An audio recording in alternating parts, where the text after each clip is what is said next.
እንዳልታሰር ኃላፊነቱን ወስዶ ከሀገር እስከምወጣ ድረስ ከመታሰር ይልቁንስ ኃላፊነቱን ወስዶ ተረጋግቼ በስነ ስርዓት ወደ ሀገር እንድገባ ያደረገኝ ነው።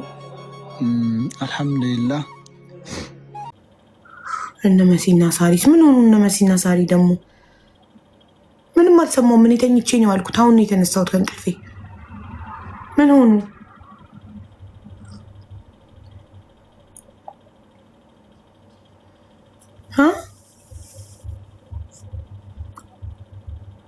ችግር አለ ደግሞ ሌላ ያልሰማሁት ነገር አለ። እስቲ ልደውልላቸው።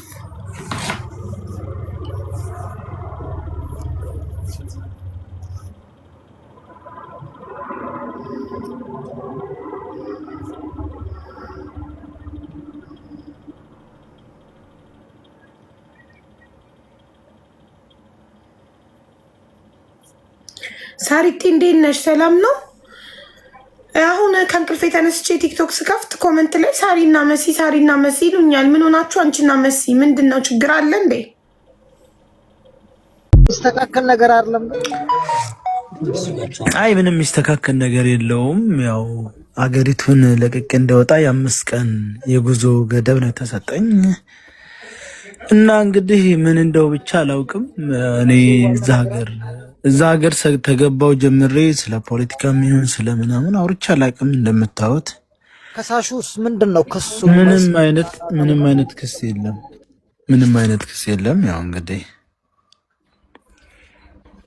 ታውቃለህ፣ አንዳንድ ጊዜ ያላሰብከው ነገር ሲፈጠር አንዳንድ ጊዜ ቴንሽን ስለሆንኩኝ ነው ያልገባሁት። ከልጆቻችን ጋር ከቤተሰቦቻችን ጋር ነው የምንደበለቀው። ሀገራችን ነው የምንሄደው፣ ወደ ሌላ እኮ አንሄድም።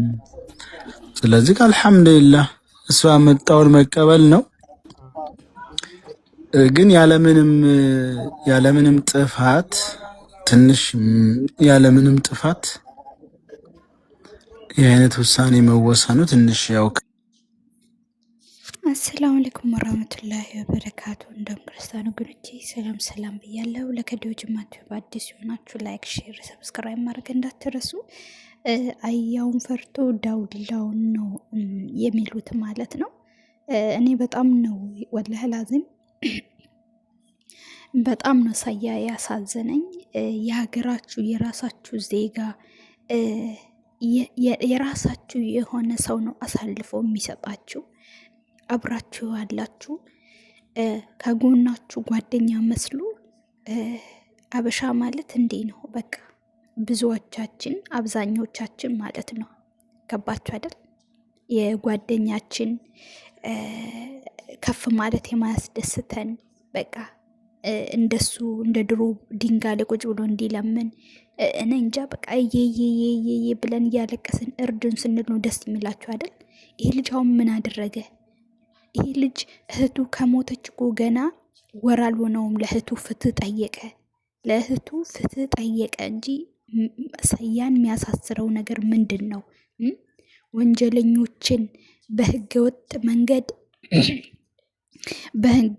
መንገድ የሰውን ህይወት እየበዘበዙ ያሉ እህት ወንድሞቻችን ለህግ እንዲቀርቡ ጣረ። ለዚች ልጅ ፍትህ በህይወት እያለች ሞተች ለተባለችዋ ልጅ ፍትህ ጠየቀ እንጂ ይሄ ልጅ ምን አደረገ? ከዱባይ የሚያስባረረው ነገር እስቲ ለ5 ቀን ነው ቀነ ገደብ የተሰጠኝ እንድባረር የዱባይ መንግስት አዞብኛል አለ። ምንድነው ምክንያቱ?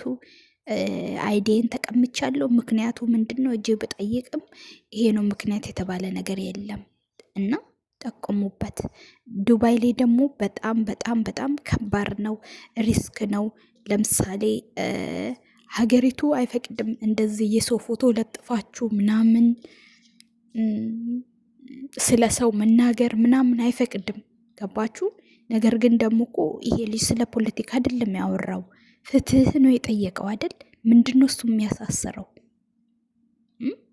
ለአንድ ሴት ለታገተች አምጡ አታምጡ ግብ ላይ ነው የገባው እንጂ ምንድን ነው እዚህ ጋር ያጠፋው ጥፋት? እንደውም አብዛኛውም እኮ እሱ የሰውን ፎቶ ለጥፎ አልሰራም የራሱ ፔጅ ላይ ገባችሁ አይደለም? ለዚህ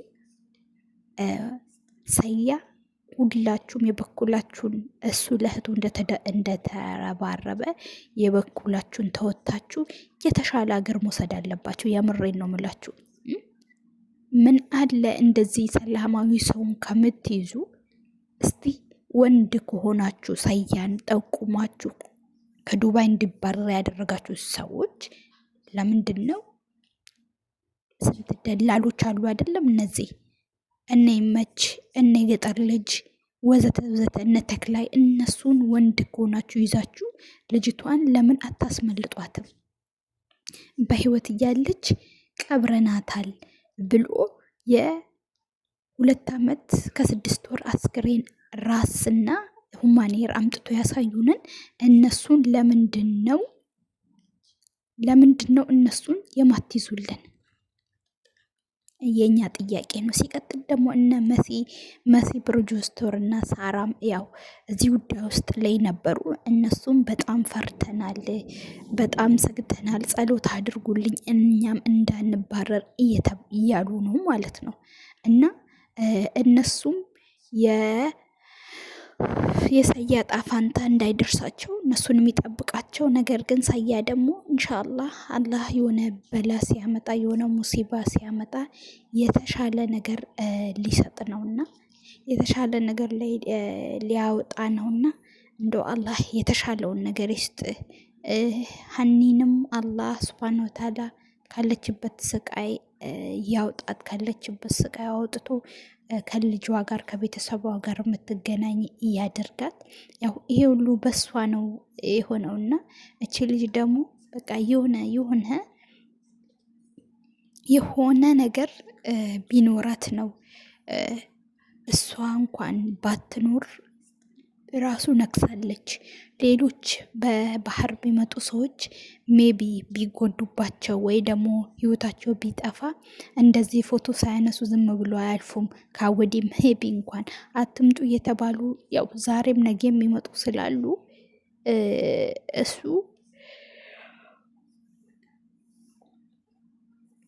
ከልክላችሁ የማትችሉት ነገር ስለሆነ ግፋ ብል እንኳን በቃ ቢሞቱ እንኳን የሆነ ኤቪደንስ ነው በማስረጃ ለቤተሰቦቻቸው እንዲያደርሱ። ሀና ብዙ ስራ ሰርታለች፣ በሷ ስም ብዙ ስራ ሰርታለች። ገብታችኋል አይደል? እቺ ልጅ ደግሞ ኢንሻአላህ በህይወት አለች፣ ትወጣለች። ዛሬም ነገ የምላችሁ ሀና በህይወት አለች፣ ትወጣለች። ግን ደግሞ ሁላችሁም ለሰያ ድምፅ ኑት ነው ምለው የምር። ወይ ደግሞ ብዙዎች ማስተካከል ከቻለ ሄደን እናስተካክል ሲሉ አይ ምንም ይሄ ነው ያ ነው የሚባል ነገር የለም። ያው ሪፖርት ነው ያደረጉበት። የተሻለ ሀገር እንዲሄድ ወደ አውሮፓ እንዲሄድ እናንተ ስለ ሀና ስትቆረቆሩ የነበራችሁ ለሰያ ቁሙ።